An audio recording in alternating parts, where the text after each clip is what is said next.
I was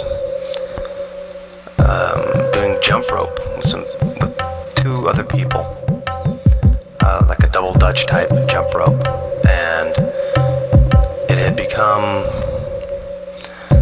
one of the more popular events around.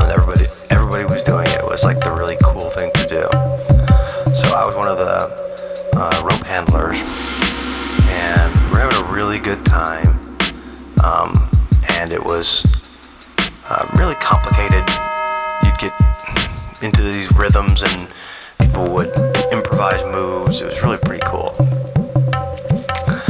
And I ended up going to some large city somewhere, and there was a big competition, and I was involved, and got all the way through to like the semifinals.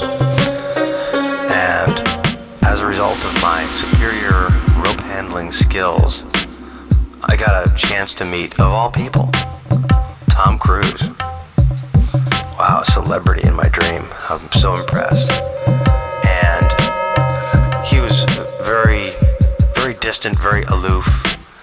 He had his handler with him at all times, and we were getting ready to. He was going to be the other rope handler, and I'm not really sure who was going to be the jumper. But his handler, I remember, was like upset that we had to reconfigure the rope a couple times because my wrists were too big. He made some like very snide comment about me having too thick wrists for this kind of thing. So ended up, we did such a good job. He was so impressed with my rope handling skills, Mr. Cruz, that is, that I was invited to attend his birthday party. And we were at a large, I showed up, and it was at a large, I don't know how to describe it. It was like an old laboratory, very, very old, like a Victorian mansion-like area. And Mr. Cruz was there for about 2 minutes, and the party was just getting started. People were starting to show up, all sorts of, fabulous Hollywood types. And I was instructed to remain until it was time to do our demonstration with, I'm not really sure who again was going to be jumping. But so, very quickly after we got there, Mr. Cruz was, just skulked off, and I was left alone. Some of the guests were arriving, and so I started looking around a little bit. Eventually, some people from catering came by, and they said they were going to, they wanted to know where to set up the food, and I didn't know. And I said, well, might as well just set it up here, and then, when Mr. Cruz returns, we can take the catering table with all the yummy food somewhere else. So they did that, and eventually, the whole night went by, and he never came back. So began to enjoy the food and meet some of the guests, and had a really good time.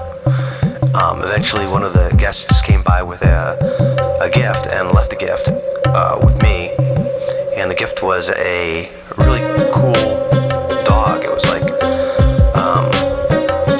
kind of looked like a pit bull mix, brown dog, very friendly, very, very spunky, lots of energy.